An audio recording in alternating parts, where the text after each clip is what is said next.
पंकजं नमामि देवी नर्मदे पदं बोले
कल हम नारेश्वर से आगे बढ़े थे, पंचकुबेर में रुक गए थे। मोटी कोरल, ये मोटी कोरल जो है पंचकुबेर में से आखिरी कुबेर है। यहाँ किसने तपस्या की है? मार्कंडेय उवाच ततो गच्छ महीपाल परं तीर्थ चतुर्दशम् एषा दर्शनमात्रेण सर्वपापक्षयो भवत्। मार्कंडेय जी कहते हैं यहाँ ये मोटी जो कोरल है, यहाँ पंच लोकपालों ने तपस्या की है, चारे लोकपालों ने तपस्या की है। इस स्थान पे पहले कुबेर आए, बाद में वरुण आए और यम आए, और कहा गया आखिरी में वायुदेव आए। ये पंच चारों लोकपालों ने तपस्या की, इसलिए इसको पंच कुबेर कहा जाता है।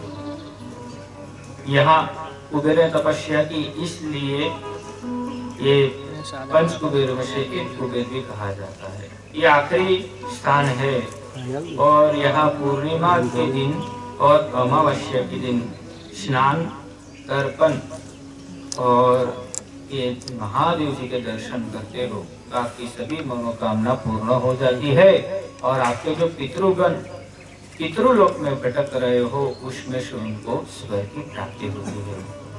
इसलिए बोलना है पंच कुबेरेश्वर महादेव की जय। आगे बढ़ेंगे तो राम जी ने तपस्या की है। जब वनवास टाइम में वो दक्षिण तट पर भ्रमण कर रहे थे तो भगवती के तट पे उन्होंने तपस्या की, इसलिए रामनाथ महादेव है वहां पे। आगे बढ़ेंगे तो रामनाथ महादेव की जय। आगे झगड़िया में जाएंगे तो सिद्धेश्वर महादेव है। सभी ऋषियों ने तपस्या की और सिद्धनाथ महादेव की स्थापना की महाराज। इस सिद्धनाथ महादेव के मंदिर में जाएंगे तो वहां आप ओमकार की ध्वनि करेंगे, यानी ओम नमः शिवाय बोलेंगे तो ऊपर से नीचे वाइब्रेशन आता है, ऐसा लगता है। तो इस सिद्धनाथ महादेव में अवश्य जाना चाहिए। बोले सिद्धनाथ महादेव की जय। सिद्धनाथ की कथा ऐसी है कि यहाँ 4 वेद का ज्ञान ना हो आपको तो इस महादेव के दर्शन प्राप्त कर लेना, 4 वेद का ज्ञान प्राप्त हुआ हो ऐसा पुण्य प्राप्त होता है इस सिद्धनाथ महादेव में। ये भगवती का तट अलौकिक है। अहल्या तीर्थ बालोद में जाएंगे तो आगे आप हमने कथा सुनी कि अहल्याबाई जब गौतम ऋषि ने श्राप दे दिया था, यानी ये अहल्याबाई इतनी सुंदर थी तो इंद्र स्वयं मोहित हो गए थे, इसलिए गौतम ऋषि ने उनको श्राप दिया और शिला हो गई। जब राम जी आए तो उसमें से उनको मुक्ति मिल गई। इसलिए यहाँ अहल्याबाई तीर्थ बताया है बालोद में। आप जाएंगे तो अवश्य उनके दर्शन करना बालोद में। वहाँ पे दत्त मंदिर है, लोग जाते रहते हैं वहाँ पे, ये वहाँ है, अवश्य जाना चाहिए अहल्या तीर्थ। करकटेश्वर महादेव आगे यहाँ स्वयं शिव जी ने तपस्या की है और उनके नाम से उस तीर्थ का निर्माण किया है, तो अवश्य इस तीर्थ में जाना चाहिए। करकटेश्वर महादेव देवलिया गांव में आया है।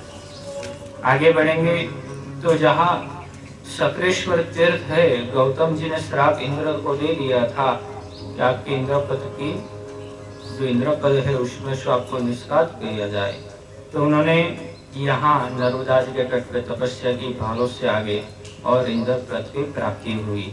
सक्रेश्वर महादेव वहां पे अवश्य जाना चाहिए। बोले सक्रेश्वर महादेव की जय।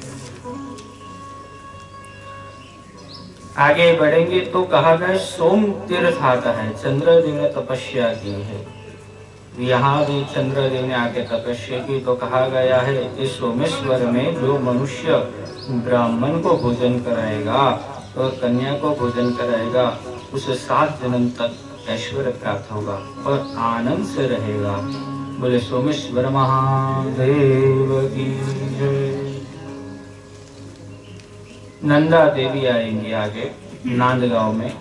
इसकी कथा हम कल सुने चांदोद में। चंडिका माता यहाँ से लेके नांदगांव तक उनको ऐसा लगता है इतना शक्ति भरा हुआ स्नान है, तो उन्होंने वहां पे तपस्या की, इसलिए उसको नंदा देवी के स्वरूप में वहां पूजा गया। बोले नंदा मात की जय।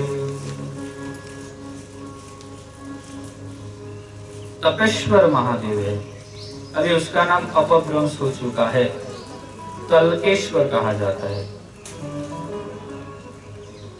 झगड़िया में आएगा। यहाँ एक अद्भुत बात है, एक हरण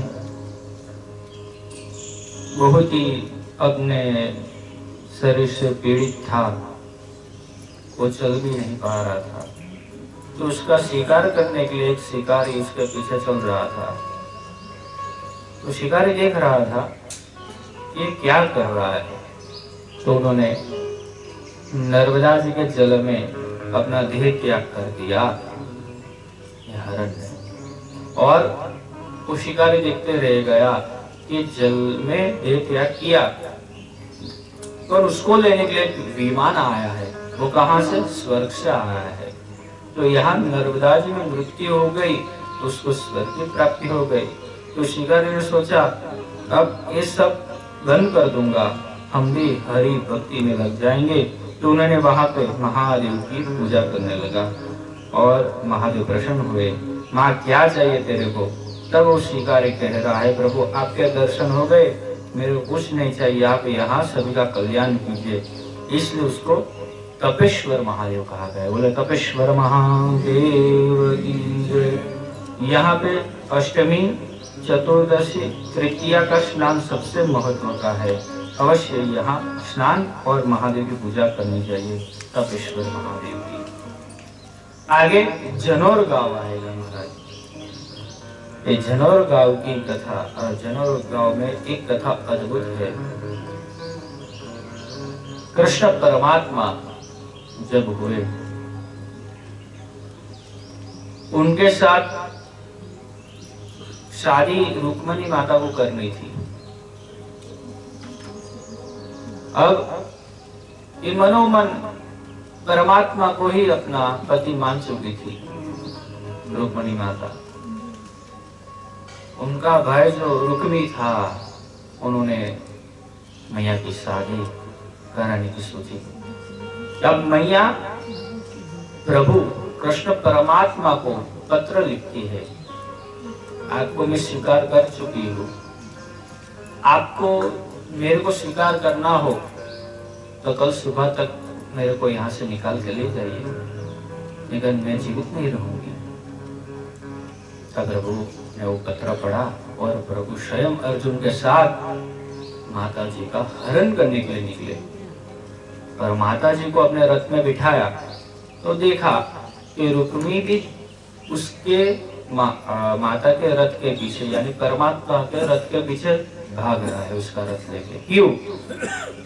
तो परमात्मा के साथ उसको युद्ध करना है, उसकी बहन को वापिस लाना है। तो वो निकला अपने राज्य से। तो कहा गया महाराज वो रथ परमात्मा का सीधे ही जनौर के किनारे है, यानी मैया का नर्मदा जी का जो तट है तो वहां पे आके रुक गया, और वहां पे परमात्मा का और रुक्मी का युद्ध हुआ। जनौर के तट पे भयंकर युद्ध हो रहा है। तब परमात्मा ने उसका रुक्मी का वध करने की सोची। तो रुक्मणी माता कहते प्रभु क्षमा कर दीजिए, मेरा भाई है, छोड़ दीजिए। तो वहां पे परमात्मा का और रुक्मी का युद्ध हुआ, और वही रुक्मणी माता ने वहां पे महादेव की स्थापना की, और परमात्मा जो कृष्ण परमात्मा है उनके साथ सभी ऋषिगण थे, उन्होंने भी वहां पे संध्या पूजा की और महादेव की पूजा की।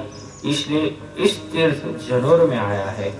आप जाएंगे तो उसका नाम है धर्मेश्वर महादेव। रुक्मणी माता है, परमात्मा ने वहां पे उनकी स्थापना की है। बोले धर्मेश्वर महादेव की जय। महाराज जी वहां पे उत्तरायण के दिन स्नान करने का महत्व है। व्यतिपात योग अभी 15 तारीख को आ रहा है, उस समय में स्नान करना चाहिए। तो कहा गया करोड़ गुना फल मिलता है वहां पे स्नान करने से। धर्मेश्वर महादेव की जय। वहीं से आगे बढ़ेंगे तो योगेश्वर तीर्थ आता है। मैंने बोला कि हर कल्प में, यानी जो युग परिवर्तन होता है तो उस स्थान पे तपस्या करने के लिए आते हैं। तो वहाँ योगेश्वर महादेव है। तो पहले नर नारायण के तपस्या की, बाद में त्रेता युग में राम जी और लक्ष्मण जी ने तपस्या की, और बाद में रावण का वध किया। वो शक्तियां नर्मदा जी के तट पे आके प्राप्त हुई। बाद में कृष्ण परमात्मा ने तपस्या की, और बलराम ने तपस्या की। तो शिशुपाल जरासंध जैसे विद्या का वध कर पाए, और कुरुक्षेत्र जैसा उन्होंने महाभारत जैसा युद्ध के लिए शक्तियां प्राप्त की। वो स्थान है यहाँ जनोर से आगे है, तो उसको योगेश्वर महादेव कहा गया। अभी आप ढूंढोगे तो योगेश्वर महादेव कहा जाता है। बोले योगेश्वर महादेव की जय। ये तट जो है ना महाराज, ये तट पे ही सबको आके सिद्धियां प्राप्त होती है, ये देती है मैया सबको। द्वादश तीर्थ है, यहाँ पे महादेव ने स्वयं तपस्या की है। यहाँ जो अधर्मी हो वो भी महादेव के दर्शन ले, तो धर्म के अनुसार चलेगा। वो है द्वादश तीर्थ, अवश्य दर्शन करने चाहिए इसके। वही से आगे बढ़ेंगे महाराज तो मंगलेश्वर आता है, मंगलनाथ महादेव। मंगल जी ने 3 जगह पे तपस्या की है पूरे नर्मदा खंड में। पहला स्थान कौन सा है? उत्तर वाहिनी में आया हुआ माघरोल का मंगलेश्वर है। दूसरा मालसर में, तीसरा ये यहाँ मंगलेश्वर में। निकोरा से आगे आता है, मेरी सासरी है वहां पे निकोरा में, वहां ये स्थान है। वहां पे कुमकुम चढ़ता है महादेव को, क्योंकि मंगल ने तपस्या की है, इसलिए महादेव को कुमकुम अर्पण होता है वहां पे। और कहा गया है वहां पे मंगल दोष के निवारण के लिए आप पूजन करते हो मंगलवार के दिन, उस दिन चतुर्थी होती है, तो अवश्य आपको मंगल दोष में से मुक्ति मिल जाती है। तो ये अवश्य इस तीर्थ के दर्शन करने चाहिए। बोले मंगलनाथ महादेव की जय। ये सौंदर्य भी प्राप्त करता है महाराज, पर वहां पूजन करते हो तो धन की प्राप्ति भी होती है। ये अद्भुत अलौकिक तीर्थ है महाराज जी। ये जो कथा है नर्मदा पुराण के, वो अलौकिक है। इसका श्रवण भी कर ले वो मनुष्य का जीवन तर जाएगा। कहा गया है, आगे बढ़ेंगे तो निकोरा गांव में लिंगेश्वर महादेव है। जब वरा अवतार नारायण ने धारण किया, पृथ्वी को जल में से निकाला, विनाश का वध किया, महाराज कहा गया है स्वयं नारायण को थकान लग गई, महाराज को थकान लग गई, तो उन्होंने निकोरा गांव में आके 1000 वर्ष तक महादेव की तपस्या की।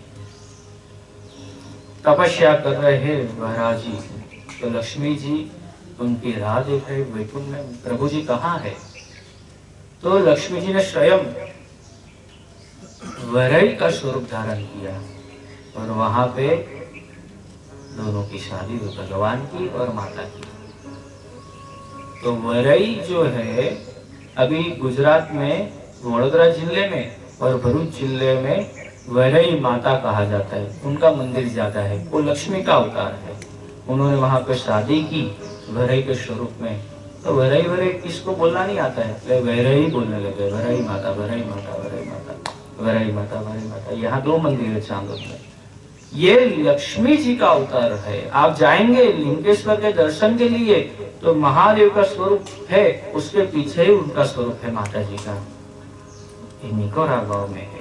बोले लिंगेश्वर महादेव की जय।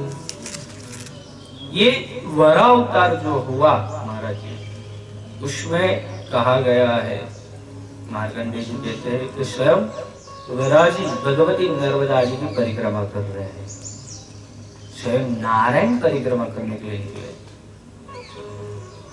तो देखिए पथ कितना पवित्र है।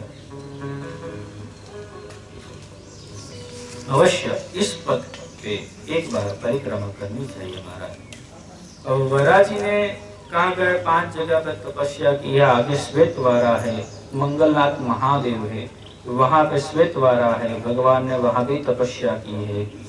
और ये जो पंचवारा तीर्थ है, यानी 5 जगह पे वरा जी ने तपस्या की। जैसे 5 कुबेर होते हैं ना, ऐसे पांचों के एक ही दिन दर्शन करने का महत्व है। 11 के दिन, पूर्णिमा के दिन। तो कहा गया है अवश्य इनके दर्शन करने चाहिए। वो भरूच के अगल बगल में ही है सब। ये निकोरा में 2 है, भरूच में 3 है, तो एक ही दिन दर्शन करने चाहिए। आगे बढ़ेंगे वहीं से तो कहा गया है आदित्येश्वर महादेव आते हैं जबली ऋषि की तपस्या। जबली ऋषि की शादी हो गई महाराज जी, उनकी शादी हो गई। अब उनकी पत्नी को संतान चाहिए। ये महाराज जी तपस्या में लीन और उनकी पत्नी अकेले रहती थी। तो उनको ऐसा लगा कि अकेले जीवन जीना अच्छा नहीं लगता है। तो ऋषि वर्ग को बता रही है, प्रभु आप तो समाज में चले जाते हो, ध्यान करते हो, तो अब मैं अकेले रह जाता हूँ, कुछ दीजिए। तो ये ऋषि वर्ग सुन नहीं रहे थे, समाधि में लिंग। तो कहा गया उनकी पत्नी जो है उनकी मृत्यु हो गई और वही जबेली ऋषि को रक्त पित्त हो गया, कोढ़ हो गया। और उसमें से मुक्ति पाने के लिए जबेली ऋषि नर्मदा जी के तट पे आए, नर्मदा स्नान किया और महादेव की स्थापना की और रक्त पित्त रोग में से मुक्ति मिली। इसलिए इसको आदित्येश्वर कहा गया। बोला आदित्येश्वर महादेव की जय। ये जो पथ है महाराज जी, यहाँ पे नर्मदा के तट पे जितने कंकर इतने शंकर है। नर्मदा जी का एक नाम भद्रशिला भी है। यहाँ पर भी निकलेंगे ना तो नर्मदा मैया के तट पे आपको देखने को मिलेंगे कंकर इतने शंकर। उसकी एक कथा है। बानासुर दैत्य था, हर रोज 2 लाख पाथेश्वर महादेव बनाता था और महादेव की पूजा कर रहा था। ऐसा उसका रोज का कार्यक्रम रहता था। एक दिन स्वयं महादेव प्रकट हो गए और बानासुर को कहने लगे, हे बानासुर, चल अब तू कैलाश में मेरे साथ। तो बानासुर कह रहा है, ये जो आपका स्वरूप है उसका क्या करूं? तो महादेव कहते स्वयं, ये जो पार्थेश्वर तूने मेरा स्वरूप जो बनाया है वही भगवती नर्मदा जी के जल में विसर्जित कर दे, वहीं पे मैं स्थापित हो जाऊंगा। इसलिए बानासुर ने पार्थेश्वर महादेव को नर्मदा जी के जल में विसर्जित किया और कहा गया कि नर्मदा जी के तट पे जितने कंकर इतने शंकर हो गए। इसलिए यहाँ पे जितने कंकर इतने शंकर। ये जो पत्थर है, हम पत्थर कहते हैं पर वो साक्षात महादेव अपने घर में भी पूजा कर सकते हो। इसका कोई विधान नहीं है, ये स्वयं भू है। यहाँ प्राण प्रतिष्ठा करनी नहीं है। लोग इस पद से अमेरिका भी ले जा रहे हैं महादेव के स्वरूप। यहाँ की रेती भी अपने घर के बाहर लगाते हैं तो कोई नेगेटिव के अंदर ना आ जाए। कितनी पवित्र है इस तट की रेती भी। एक पत्थर कंकर वो महादेव है। आगे कहा गया है कि चाणक्य तीर्थ आता है। चाणक्य तीर्थ यानी शुक्ल तीर्थ बताया है। शुक्लेश्वर जाते हो तो वहां पे कहा गया है काशी के एक राजा है, वो चाणक्य, या उसका नाम चाणक्य ऐसे नहीं पड़ा था, वो चतुर थे, उनको कोई पराजित नहीं कर पा रहा था। तो वो भ्रमण करते करते महाराज जी भगवती नर्मदा जी के तट पे आते हैं और ये शुक्ल तीर्थ में आते हैं। वहां पे जंगल जो है वहां पे 2 कौवे एक वृक्ष के ऊपर चाणक्य राजा को बुला रहे हैं, राजन एक काम कीजिए, हम इस योनि में पड़े हैं, हमारा वध कर दीजिए। और चाणक्य सोचने लगा कि आपका वध जो करूंगा तो मेरे को नरक में नहीं जाना पड़ेगा। और एक जो कागज जो थे, कागड़े थे, तो गत जन्म में 2 दैत्य थे और ब्रह्मा जी ने श्राप लिया था और बोला था जो राजन तेरा वध करेगा तभी तुम इसमें से मुक्ति पाओगे। फिर चाणक्य राजा को वो 2 कौवों ने हरा दिया, पराजित किया। तो कहा गया है ये राजन ने उसका वध कर दिया 2 कौवों का। अब उसका पाप लगा, प्रायश्चित लगा। तो कहा गया महाराज कि चाणक्य राजा ने नर्मदा मैया के तट पे शुक्ल तीर्थ में तपस्या की और शुक्लेश्वर महादेव की स्थापना की। और कहा गया वहां पे कार्तिक मास में मेला लगता है, और कहा है महाराज वहां पे स्वयं शिव पार्वती स्नान करने के लिए आते हैं। और कहा गया महाराज शुक्लेश्वर में स्वयं सभी देवी देवता उस मेले में आते हैं। और कहा है वहां उस समय में 11 से पूर्णिमा के बीच में आप स्नान करते हो तो आपको जो रोग हुआ हो उसमें से मुक्ति मिलती है। ये शुक्लेश्वर महादेव की कथा ऐसी है, अवश्य वहां जाना चाहिए। शुक्ल तीर्थ कहा गया है, उसके नाम से गांव का नाम है शुक्ल तीर्थ। बोले शुक्लेश्वर महादेव की जय। वहां पे श्वेत द्वारा है, ओमकार नाथ विष्णु है। सभी जगह पे विष्णु जी की प्रतिमा आपको काली दिखेगी, पर शुक्ल तीर्थ में विष्णु जी की प्रतिमा सफेद है, क्योंकि स्वयं विष्णु वहां पे आया था वराह स्वरूप। उन्होंने थकान वहां दूर की तो वही स्वरूप धारण किया और श्वेत वारा यानी ओमकार नाथ हुए। बोले ओमकार नाथ विष्णु की। यहाँ 11 का अवश्य दर्शन करना चाहिए। और जो भी मनुष्य 11 और पूर्णिमा के दिन विष्णु भगवान के दर्शन करता है उसको विष्णु लोक की प्राप्ति होती है अपनी मृत्यु होने के बाद। ये अद्भुत तीर्थ है, वहां जाएंगे आपको पता चल जाएगा यहाँ स्वयं नारायण ही वास करते हैं। जैसे नारायण है ना चांबद में, वैसे ही वहां पे ओमकार नाथ है, अवश्य जाना चाहिए। आगे बढ़ेंगे, वहीं से संगमेश्वर तीर्थ है। सभी नदियों ने वहां पे महादेव की स्थापना की है नर्मदा मैया के तट पे। और कहा गया संगमेश्वर महादेव। बोले संगमेश्वर महादेव की जय। आप कहाँ भी ना जा सकते हो, संगमेश्वर के दर्शन ले ले तो सभी नदियों में सभी नदियों में स्नान किया हो पुण्य प्राप्त हो जाता है। ये संगमेश्वर महादेव है। आगे बढ़ेंगे तो मोक्ष तीर्थ आता है। हरिश्चंद्र राजा थे, वो बहुत ही दान करते थे, सोने चांदी का, ब्राह्मण को भोजन खिलाते थे, सभी को भोजन खिलाते थे, सबका कल्याण करते थे।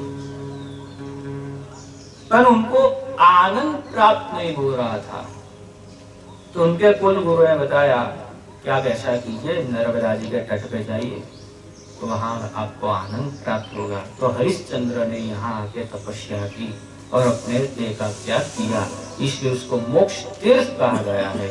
अवश्य इस तीर्थ के दर्शन लेने चाहिए। उचड़िया गांव में आया हुआ है, आप जाएंगे तो मिलेगा, दक्षिण तट पे है, अवश्य दर्शन कीजिए। आगे बढ़ेंगे तो वहां कहा गया है सभी नवग्रहों ने तपस्या की है। नवग्रह मंदिर जो मैंने बोला नर्मदा के तट पे ही सभी का वास है। ये नवग्रह भी यहाँ आते हैं नर्मदा जी के तट पे तपस्या करने के लिए। तो उनके महादेव के दर्शन लेते हो ताकि नवग्रह में से कोई ग्रह दिक्कत कर रहा है उसमें से मुक्ति मिल जाती है। तो अवश्य उनके दर्शन करने चाहिए महाराज।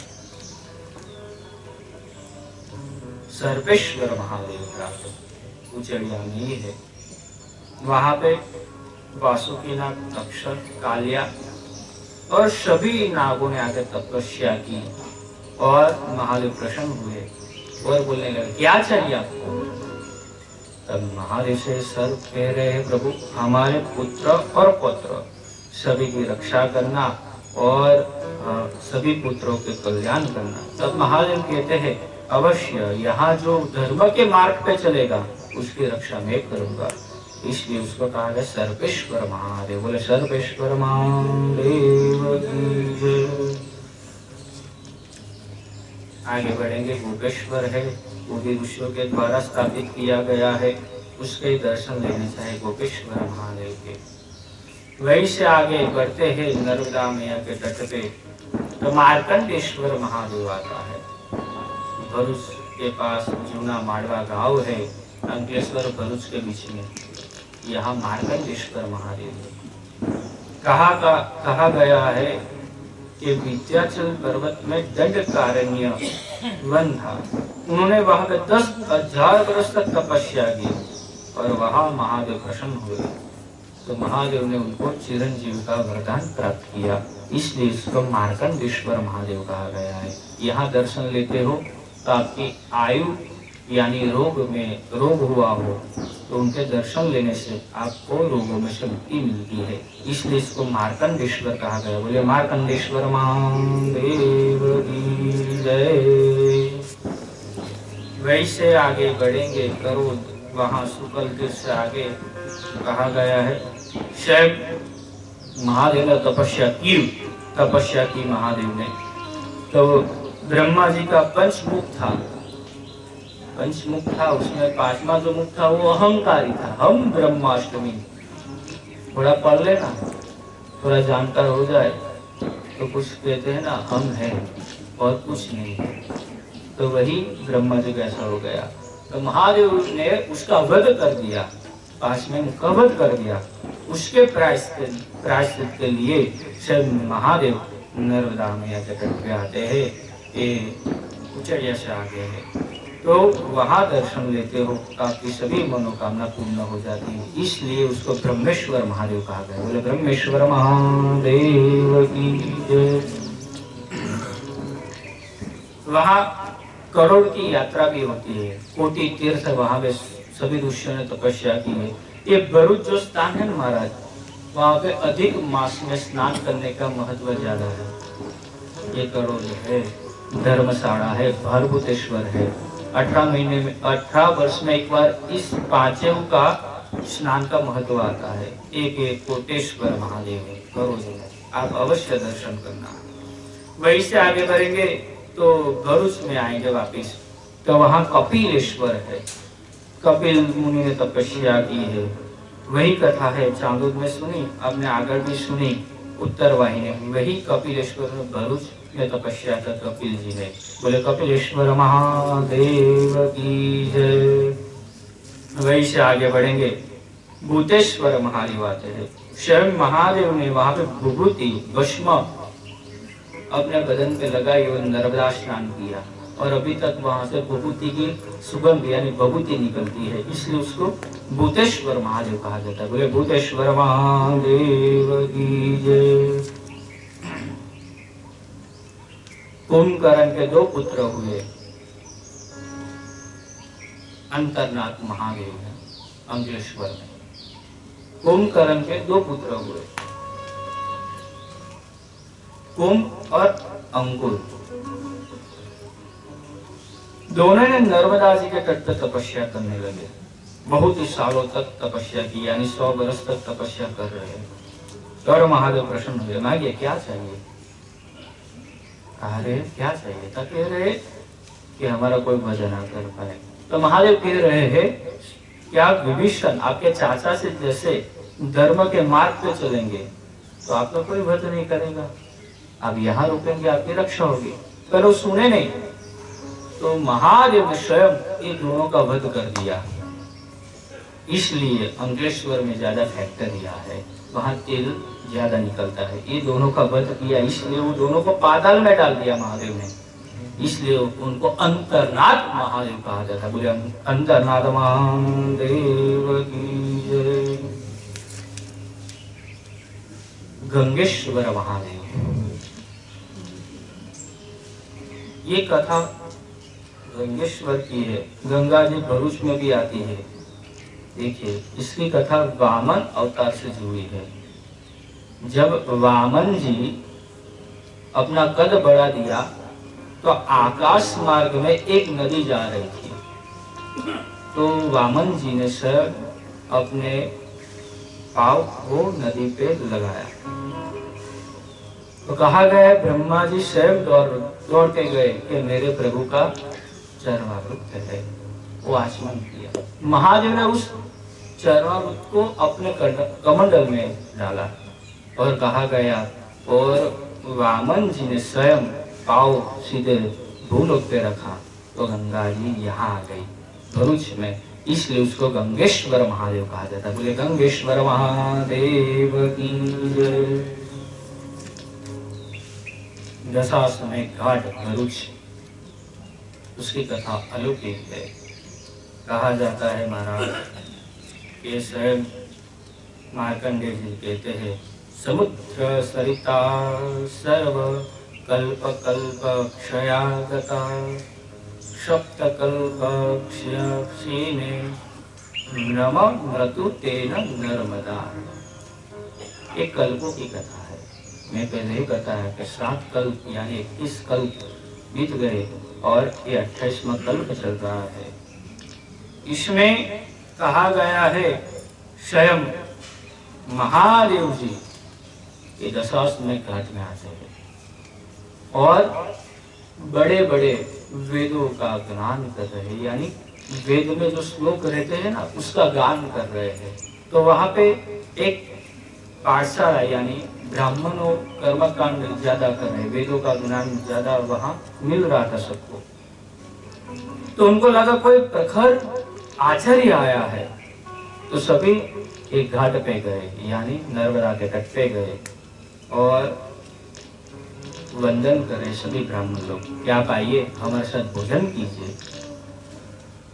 तब ये महादेव कह रहे हैं कि जो अश्वमेध यज्ञ 100 किया होगा उसके वाहनी में भोजन दूंगा।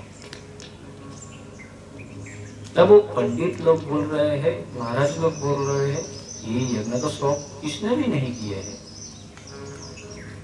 किसी ने भी यहाँ यज्ञ नहीं किए इतने ज्यादा। पर एक महाराज वो एक पंडित जानकर था, वो सोचता था ये दशाश्वमेध घाट है, वहां जाएंगे नर्मदा स्नान करेंगे तो 100 अश्वमेध यज्ञ का फल प्राप्त हो जाएगा।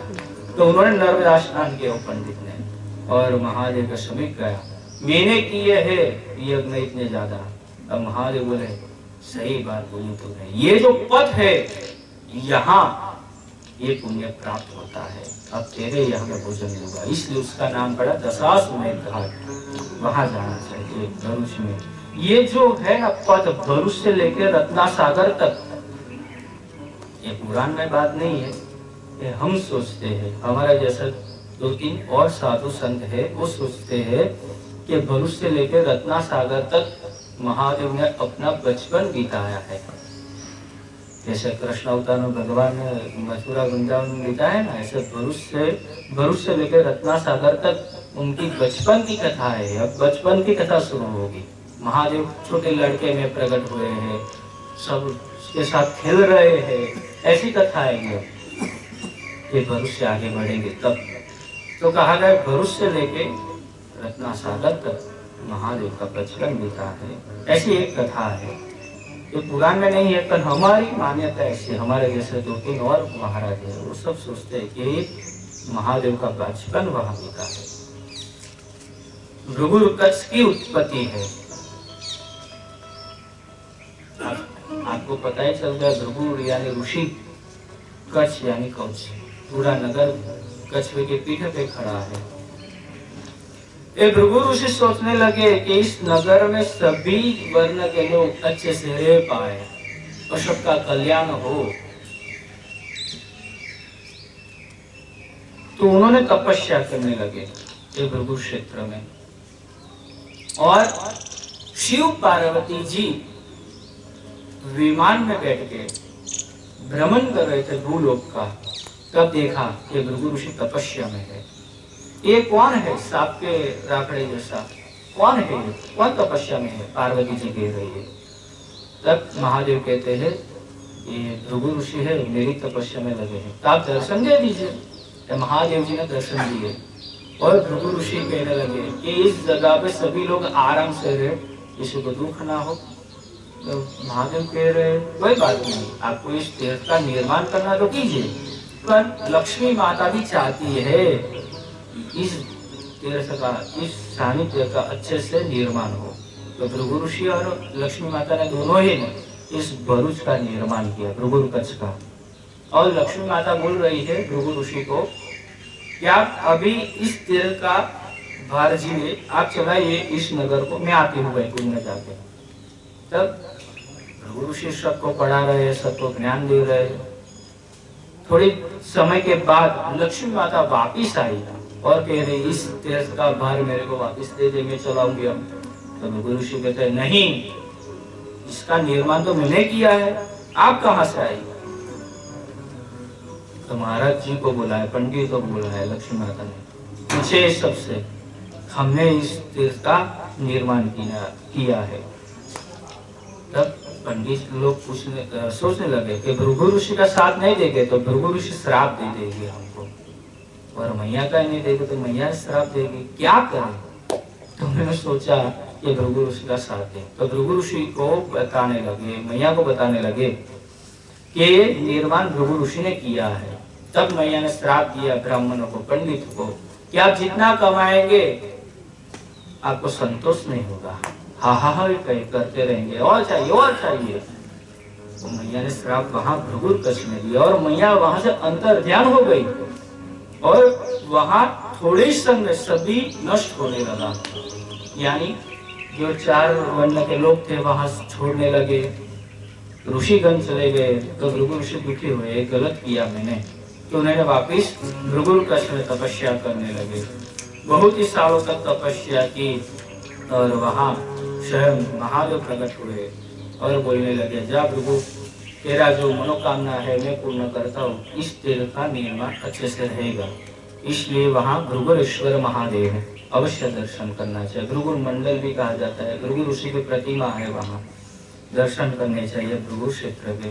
और कहा गया है भरूच में जब लक्ष्मी माता वैकुंठ में चली गई तो 200-150 वर्ष बाद वो एक लल्लू भाई चकला है, वहाँ पे कुआ है, वहां से स्वयं लक्ष्मी जी का अवतरण हुआ, यानी उनकी प्रतिमा निकली और लल्लू भाई चकला में उनको स्थापित किया। कहा जाता है महाराज मैया वापिस इस क्षेत्र की रक्षा करने के लिए आई, लक्ष्मी माता। तो लक्ष्मी माता की जय।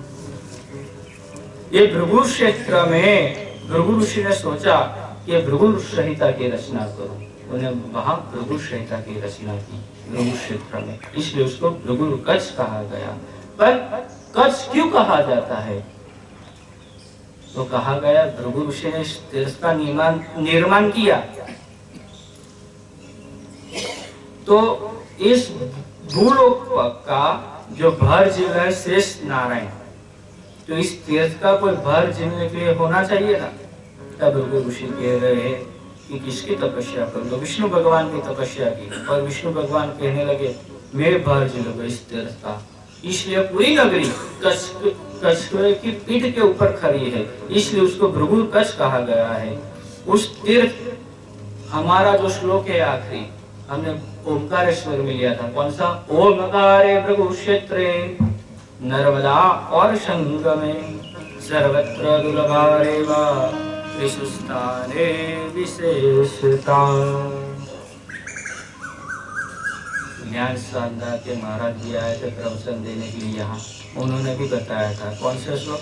सर्वत्र सुलभारेवा त्रिषु स्थाने दुर्लभा ओमकारे भृगु क्षेत्रे तथा चैवोर्वीर संगमे। ये दोनों श्लोक का एक ही अर्थ है महाराज। पूरे नर्मदा खंड में 3 स्थान सबसे पवित्र है। पहला कौन सा? ओमकारेश्वर, मैंने बताया मंदाता राजा की तपस्थली। दूसरा भृगु कच्छ और तीसरा जाम्बुवा। ये सबसे पवित्र स्थान है पूरे नर्मदा खंड में, आप जहाँ बैठे हो। ऐसा इस श्लोक का वर्णन मार्कंडेय जी कहते हैं। तो अभी भृगु कच्छ सबसे पवित्र क्यों है? वहां पे भगवान स्वयं वामन जी आए थे। आपको वो कथा आपको मिलेगी भागवत में। भागवत जो आप सुने हो उसमें बलिराज हुए, बलिराज दैत्य थे, उन्होंने तीनों लोग को जीत लिया था, वो सबको कथा पता है। तो बलि को ऐसा लगा कि ये सब मेरे पास ही रहना चाहिए, अब किसी और के पास नहीं जाना चाहिए। तो उनके गुरु शुक्राचार्य ने बताया कि नर्मदा के तट पे भृगु कच्छ में 100 अश्वमेध यज्ञ करेंगे, तब तेरे पास इतनी ऊर्जा आ जाएगी तो तेरे को कोई पराजित नहीं कर पाएगा। तो कह रहे प्रभु चलिए यज्ञ शुरू करते हैं। यज्ञ शुरू किया और उनका एक नियम था कि जो भी ब्राह्मण साधु संत भिक्षा मांगने के आए तो उनको भिक्षा देनी है। तो ये बलि सबको भिक्षा देता था। एक समय में ये देवों की माता दीति ने तो व्रत किया कि अपने पुत्रों को अपना स्थान मिल जाए। तो वहां विष्णु जी प्रकट हुए, बोले मैया क्या चाहिए? तो प्रभु मेरे जो पुत्र है उनकी आप रक्षा कीजिए, उनको अपना स्थान दीजिए। तब नारायण कहते हैं ये जो है बलि तो प्रहलाद जी का पुत्र है। प्रहलाद जी को मैंने वरदान दिया है नर पेड़ी का वध मैं नहीं करूंगा। तब मैया कहती है कुछ तो कीजिए। हाँ एक बात है, उसके पास कुछ मांग सकता हूँ, कुछ ले सकता हूँ। तो भगवान ने स्वयं वामन अवतार धारण किया और वामन अवतार में निकले अपने वैकुंठ में से सीधे भृगुकच्छ में।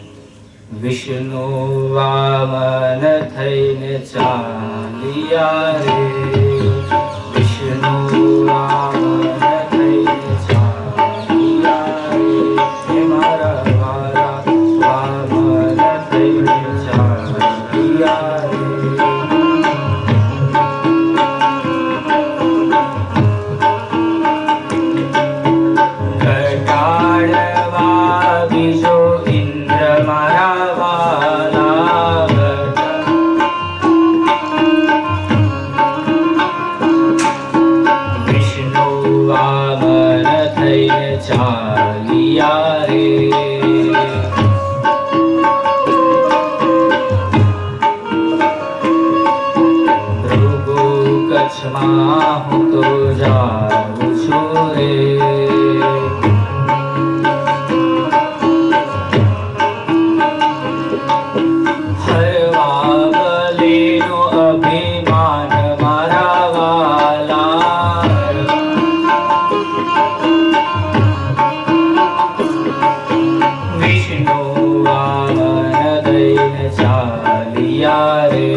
वामन अवतार में बलिराज के पास आते हैं और बलिराज देख रहे कोई ब्राह्मण आया है तो यज्ञ छोड़ के दान देने के लिए जा रहे हैं। दान देने के लिए गए तो बालक था और बलिराज कह रहे हैं क्या चाहिए बालक? तब भगवान कहते हैं कुछ नहीं चाहिए, तो मांग ले, कुछ तो मांग ले, आया है तो। तब भगवान कहते 3 डगले भूमि चाहिए मेरे को, 3 कदम भूमि चाहिए। तब कहता तू तो छोटा है, कुछ और मांग ले, तेरा कल्याण हो जाए। तब कह रहे 3 कदम भूमि चाहिए तो दे दे मेरे को। तो बात हजम नहीं हुई शुक्राचार्य को। शुक्राचार्य ने अपना तेजो बल से देखा ये तो वैकुंठ से आए नारायण, ये सब लेके चले जाएगा। तो कहा उनके शिष्य को ये दान मत दे, तू देगा तो ये सब चला जाएगा हमने जो पाया है। तब कहते हैं स्वयं राजन कि भगवान मेरे दरबार में कुछ मांगने के लिए आए हो, मैंने स्वयं उनको मांगने के लिए बुलाया भिक्षा, तो सोचे मैं कितना सौभाग्य वाला हूँ, मेरा कितना सौभाग्य है। तो उन्होंने दान दिया, कथा तो लंबी है, तो उन्होंने दान दे दिया और भगवान सीधे ही इतना विशाल स्वरूप धारण किया। तो पहला ही कदम आकाश मंडल को लिया, दूसरा भूमि को, और तीसरा कहाँ रखो? तब कहते हैं मेरे मस्तक पे रख दो भगवान। वो पाताल में चले गए बलिराज और कहने लगे पाताल में तो मेरे को आपने स्थान दे दिया, अब मेरी रक्षा कौन करेगा? तब स्वयं नारायण कहते मैं तेरी रक्षा करूंगा। तो चतुर्मास लगता है तो भगवान उनकी रक्षा के लिए जाते हैं पाताल में। जब हम चतुर्मास मनाते हैं वो कथा भरूच की है, वो दशाश्वमेध घाट है ना, वही कथा है। वहां आप स्नान करेंगे 100 अश्वमेध यज्ञ का फल प्राप्त होगा भरूच में। आगे बढ़ेंगे भरूच से तो शालिग्राम तीर्थ है। स्वयं नारद मुनि ने तपस्या करके भगवान को शालिग्राम स्वरूप में प्रकट किया था। वहां पे मार्गशीर्ष के शुक्ल पक्ष की एकादशी का स्नान का महत्व ज्यादा है। शालिग्राम तीर्थ में अवश्य जाना चाहिए, भरूच से आगे है। भरूच में आदि वरा मैंने बोला, वहाँ उदय वरा भी है। वरा अवतार में भगवान ने तपस्या की है, अवश्य इसके दर्शन करने चाहिए। वहीं से आगे बढ़ेंगे तो चंद्रदेव की तपस्थली है भरूच में, वो भी क्षय रोग लग गया था, उसमें से मुक्ति पाने के लिए उन्होंने तपस्या की। बोले सोमनाथ महादेव की जय। सिद्धेश्वर महादेव है, 12 आदित्यों ने तपस्या की है आदित्य की पदवी प्राप्त करने के लिए, इसलिए उसको सिद्धनाथ महादेव कहा जाता है। बोले सिद्धनाथ महादेव की जय। आगे बढ़ेंगे, कहा गया है यहाँ पे स्वयं भृगु जी ने तपस्या की है और अच्छी उनको लक्ष्मी प्राप्त हो, यानी उनको अच्छा संतान प्राप्त हो, इसलिए उसको भृगुवेश्वर महादेव कहा गया है। बोले भृगुवेश्वर महादेव की जय। और उनको पत्नी प्राप्त हुई, लड़की प्राप्त हुई, तो उन्होंने वहां पे नारायण और माता जी का शादी करा दी, वहां पे ही उस तीर्थ में, इसलिए उसको भृगुवेश्वर महादेव कहा जाता है।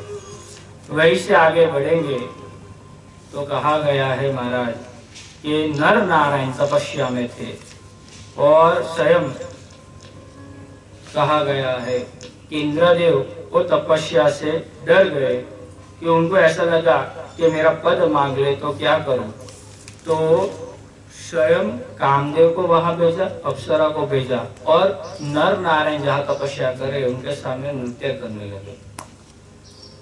ये नृत्य हो रहा था और कामदेव अपने बाण चला रहे थे, ये काम वासना के। तो कहा गया है इन नर नारायण जो तपस्या कर रहे थे, उसमें से तेज प्रकट हुआ, उसमें से कन्या प्रकट हुई, और ये जो कामदेव थे, अप्सरा थी, वो सभी में से सबसे अच्छी वो स्त्री दिख रही थी। तो सब भाग गए, स्वर्ग में चले गए सब, कामदेव और सब।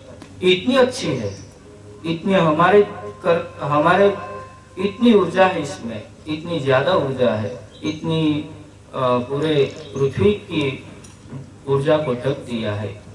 तो शायद इंद्रदेव नर नारायण के पास माफी मांगने के लिए आ रहे हैं कि मेरी भूल हो गई है प्रभु। तब कहा गया है महाराज कि वो कन्या जो थी उर्वशी थी और इंद्र को सौंप दी कि तू रख, हमको कुछ नहीं चाहिए, तूने ऐसा किया इसलिए तेरे को बताने के लिए हमने इसका प्रादुर्भाव किया, उत्पत्ति की है। वो स्थान है भृगुवेश्वर महादेव, वहां दर्शन करने चाहिए। वहीं से आगे बढ़ेंगे तो हंसेश्वर महादेव है हासोट में।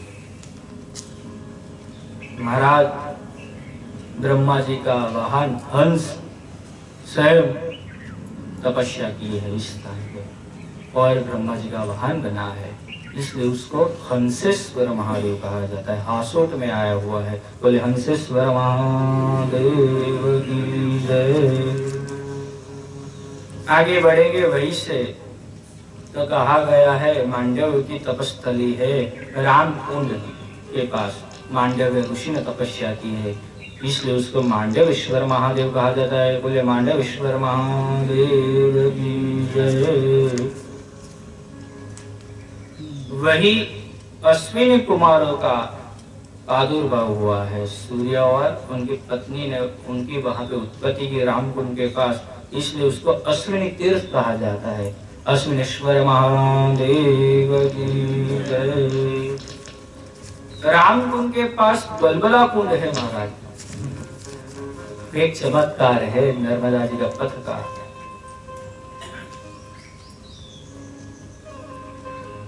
अद्भुत है, आप परिक्रमा पथ पे चले हो ना, हाँ, उससे पहले आता है बलबला कुंड। वो कुंड है, उसका निर्माण किया है ऋषियों ने। कहा गया है उस कुंड में आप जाते हो, देखते हो, तो वहां आप नर्मदे हर बोलते हो ना, तो वही कुंड में से पानी से बलबुला निकलते हैं। आप नर्मदे हर बोलते हो तभी निकलेगा, और कुछ बोलेंगे तो नहीं निकलेंगे। वो चमत्कार है। इसलिए उसको बलबला कुंड कहा गया है, वहां जाना चाहिए। बोले बलबला कुंड की जय।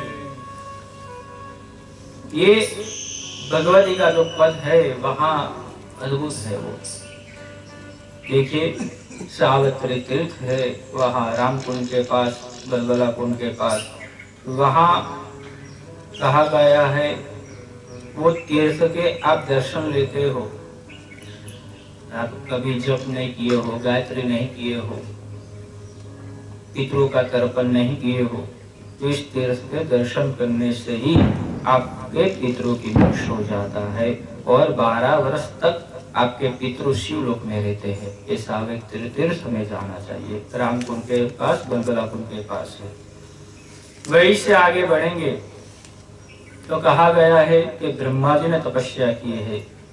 जब कृतयुग का समय चल रहा था तब ब्रह्मा जी के ही शरीर में से उनकी पुत्री का जन्म हुआ और ब्रह्मा जी शायद उसमें मोहित हो गए, तो महादेव ने श्राप दे दिया कि आपके ब्रह्म पद से आपको निष्कासित किया जा रहा है। तो ब्रह्मा जी ने नर्मदा मैया के तट पे आके 300 बरस तक तपस्या की और महादेव वहां पे प्रकट हुए और वापिस उनको ब्रह्म पद की प्राप्ति हुई, इसलिए इसको कहा जाए ब्रह्मेश्वर महादेव। बोले ब्रह्मेश्वर महादेव की जय। देखिए सब यहाँ आते हैं इस तीर्थ में, इस तट पे, यहाँ शंकर भी स्वयं आते हैं, अवधूत भी आते हैं, वही स्थानों पे हम रह रहे हैं। तो सोचिए हमारा कितना पुण्य है। ये तट फ्री में नहीं मिलता है, फ्री में नहीं मिलता है। कहा गया है 10,000 वर्ष का तप होना तो नर्मदा मैया के तट पे रहने का सौभाग्य प्राप्त होगा। उससे ज्यादा आपका तप होगा ना, तब पूजा होगी, तब मैया की पूजा कर पाएंगे, मैया की सेवा कर पाएंगे। और उससे ज्यादा आपका पुण्य होगा ना, तब उनकी परिक्रमा, उनका गुणगान गाने को मिलेगा महाराज। ये है नर्मदा मैया, आप आए नहीं हो, आपको बुलाया गया है, उन्होंने बुलाया, आप नहीं आए हो। एक मैया बुलाती है, जो आता है इस तट पे उनको सबको नर्मदे हर के ना, वो मैया ही आ रही है और कोई नहीं आ रहा है, मैया बुला रही है। ये मैया का चमत्कार है। ये तट ऐसा है, अभी तक ऋषिगण यहाँ पे तपस्या में नहीं है। उससे आगे बढ़ेंगे तो 10 कन्या तीर्थ है हासोट में। ब्रह्मा जी की 10 कन्या हुई और शिव जी ने वहां पे शादी कराई, इसलिए उसको 10 कन्या तीर्थ कहा जाता है। जो भी मनुष्य उस तीर्थ में अपनी लड़की की शादी कराता है तो अपनी लड़की के बदन पे जितने रुवाटे हैं ना, उतने बरस तक वो शिवलोक में रहता है। ऐसी एक कथा है 10 कन्या तीर्थ की। वही से आगे बढ़ेंगे, भारभूतेश्वर महादेव है। भारभूतेश्वर महादेव, उसकी कथा अलौकिक है। मैंने बोला कि शिव जी अपना बचपन बिताते हैं इस तट पे, तो ये भारभूतेश्वर जो स्थान है वहां पे शिव जी स्वयं प्रकट हुए थे। वहां पे एक पाठशाला चलती थी, कर्मकांड सिखाते थे बालकों को। तो स्वयं गुरुकुल में स्वयं शिव जी प्रकट हुए यहाँ ज्ञान प्राप्त करने के लिए भारभूतेश्वर में। वहां का नियम सबको पता है कि भोजन बनाना पड़ता है, सबका बारी बारी समय आता है। आज तेरे भोजन बनाना का दिन है तो कल मेरा होगा, परसों किसी और का होगा, कपड़े धोने का, कपड़े सुखाने का, अनाज साफ करने का। एक दिन ऐसी बनाव बनता है, सभी लड़कों ने इस महादेव जी को कहा क्या तेरी बारी है भोजन बनाने की। कोई बात नहीं, बना दूंगा। तो महादेव भोजन बनाने गए और यहाँ लड़के लोग खेल रहे थे। थोड़े समय में वापस आ गए महादेव, उनके साथ खेलने लगे। अब ये सब लड़के लोग कहने लगे इतनी देर में भोजन बन गया? कहे हाँ बन गया। ये सब मान नहीं रहे थे, तो शर्त लगाई कि गुरुजी संध्या करने के लिए गए हैं, संध्या करने के बाद वापिस आएंगे, भोजन नहीं बना हुआ देखा ना हमने, तो आपको सीधे नर्मदा जी के जल में फेंक देंगे, कोई बात नहीं, सीधे कोई बात नहीं। जो भोजन बना हुआ मिला तो आप सबको मैं डाल दूंगा नर्मदा जी में। देखिए महादेव का चमत्कार देखिए, शरत छिड़ गई, आ गए गुरु जी, भोजन सबने पाया। अब महादेव कहते हैं शरत कैसे रहेंगे? सब बोले क्षमा क्षमा, नहीं नहीं। महादेव ने सबको नर्मदा जी के जल में डाल दिया, उनका सभी सामान डाल दिया। अब गुरुजी सोच रहे हैं कि क्या कर रहा है तू? इस सभी बालक अपने माता पिता से दूर है, वो मेरे भरोसे आए हैं, और तू एक करेगा, एक डूब जाएंगे, मृत्यु हो जाएगी, क्या करना है, क्या करेंगे? मेरे को भी इसमें डाल दे अब तो मेरे को कोई प्रश्न ही ना करे। तो महादेव कह रहे कोई बात नहीं गुरु, आपकी आज्ञा। और महादेव ने वहां पे अपना चमत्कार दिखाया, सभी लड़के को बाहर निकाला और स्वयं शिवजी प्रकट हुए, सबने दर्शन किए, इसलिए उसको भारभूतेश्वर कहा जाता है। बोले भारभूतेश्वर महादेव की जय। अधिक महीने में उसकी यात्रा आती है महाराज, उसकी आगे कथा है, बहुत ही लंबा है सब, और जब समय मिलेगा तब भारभूतेश्वर की कथा आगे लेंगे, आगे बढ़ेंगे भारभूतेश्वर से। वो कथा ज्यादा है भारभूतेश्वर की। परशुराम ने तपस्या की है, कहा गया है कि अपने पिता का जो वध कर दिया था सहस्त्र अर्जुन ने, उसके उनको बहुत ही क्रोध आ गया। कुछ लोग कहते हैं कि परशुराम जी ने सभी क्षत्रियों का वध कर दिया, ऐसा नहीं है कि सभी क्षत्रियों का नहीं, सब जो खराब क्षत्रिय है उनका वध किया, उनका प्रायश्चित लगा, इसलिए नर्मदा मैया के तट पे आए और उन पापों में से मुक्ति मिली। इसलिए परशुरामेश्वर महादेव हुए। बोले परशुरामेश्वर महादेव की जय। मुड़ी तीर्थ है आगे,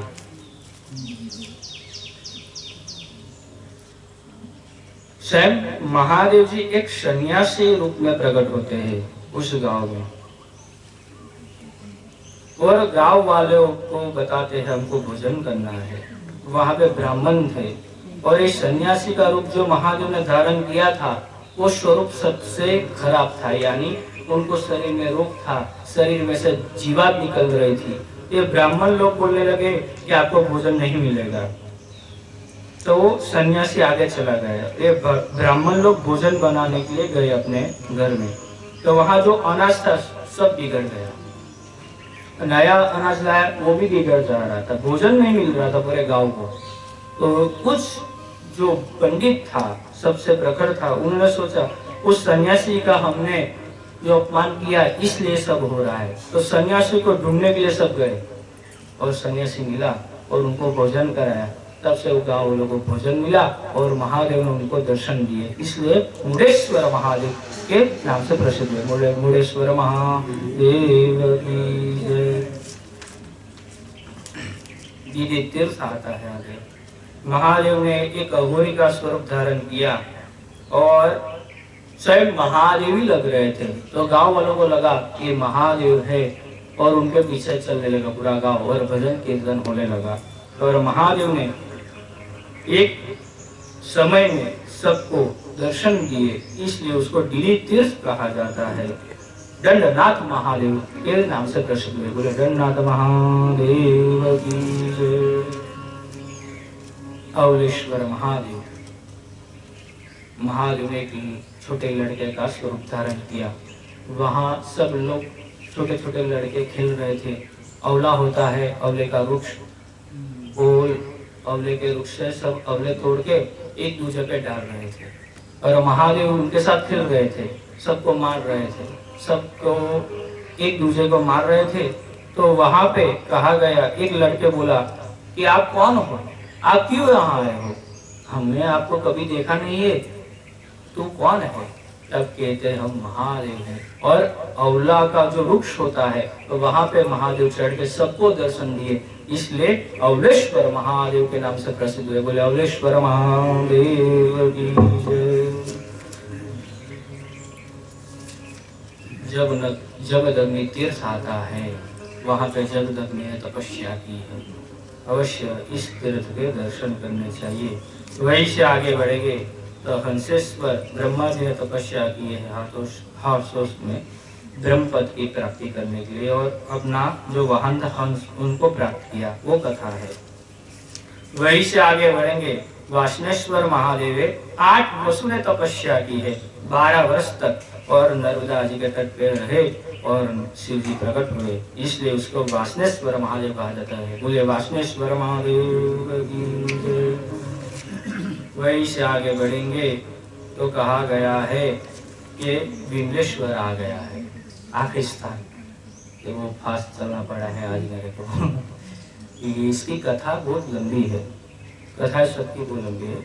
ये विमलेश्वर कल मैंने बताया कि इंद्रदेव ने ब्राह्मण का वध कर दिया, ब्रह्म हत्या के पापों में से मुक्ति पाने के लिए उन्होंने वहां पे तपस्या की, वो वहां विमल हुए, इसलिए उसको विमलेश्वर कहा गया। भानुमति का जो पुत्र था उसको रक्त पित्त हो गया था, उन्होंने वहां पे तपस्या की और उसको विमल प्राप्त हुआ, इसलिए उसको विमलेश्वर कहा जाता है। श्रृंगी ऋषि ने अपना मुनि अवतार था, यानी ऋषि थे, तो भी एक राजा के साथ अपना राज्य में रह रहे थे और सब भोग भोग रहे थे। तो उनको लगा मेरा अवतार क्यों हुआ है, ये मैं तो सन्यासी हूँ, ये राजा जैसा कैसा जीवन जी रहा हूँ।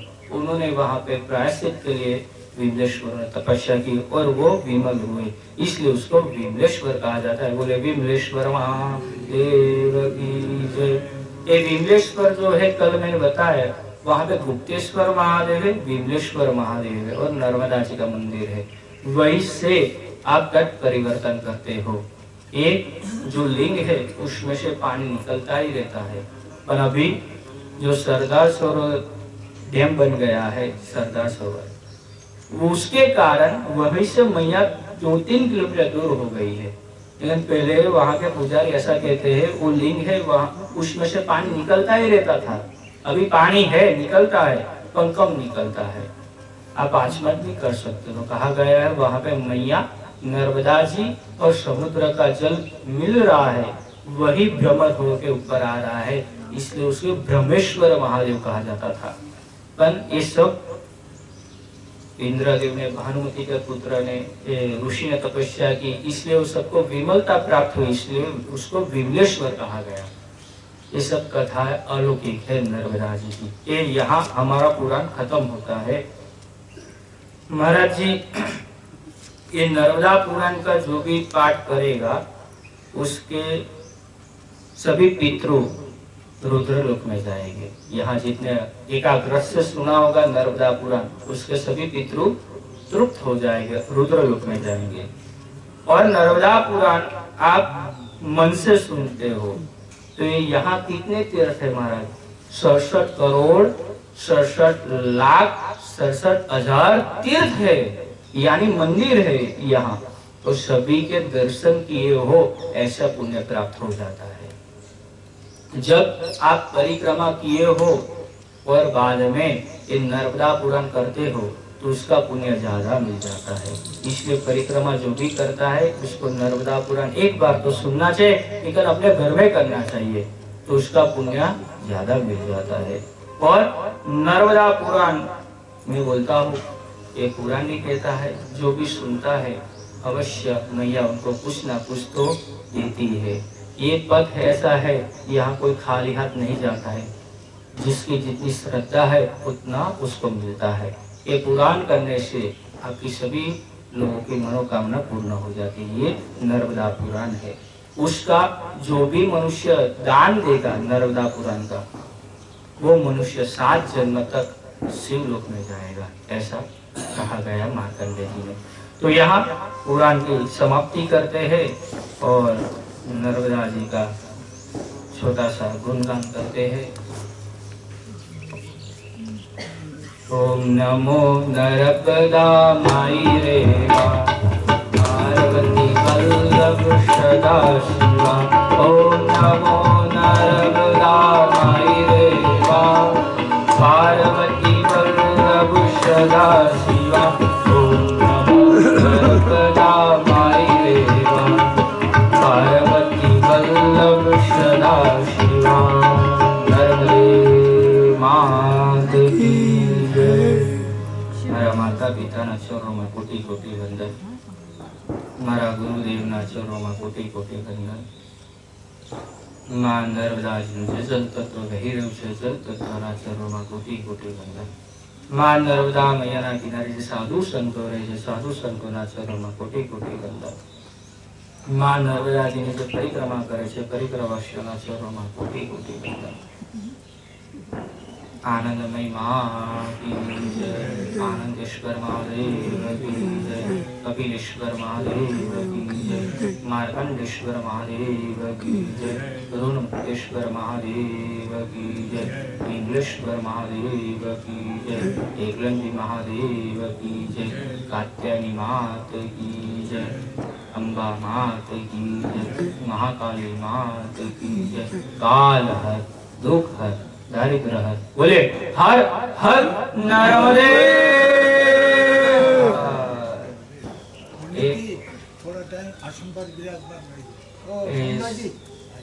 स्वयं सप्ताह में मेरे को नर्मदा पुराण करने का सौभाग्य प्राप्त किया महाराज यहाँ के, और मेरे चाचा है, उन्होंने मेरे को यहाँ बताया कि आप करना है पूरा। उनका धन्यवाद करता हूँ महाराज जी का, सभी आश्रम वासियों का, ये मेरे को बोलने का मौका दिया।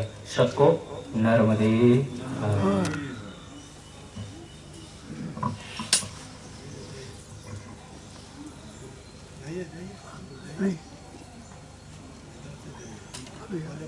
दान आपसे विरोधी की हाँ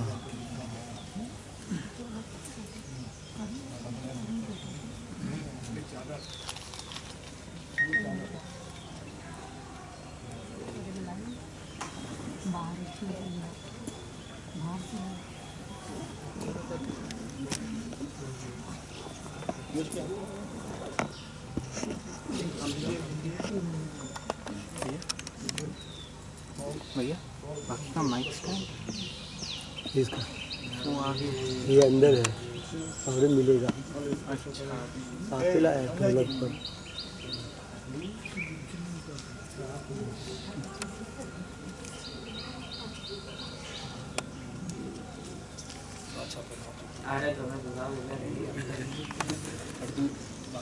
अरे तो मैं समय आप माइक बंद करो।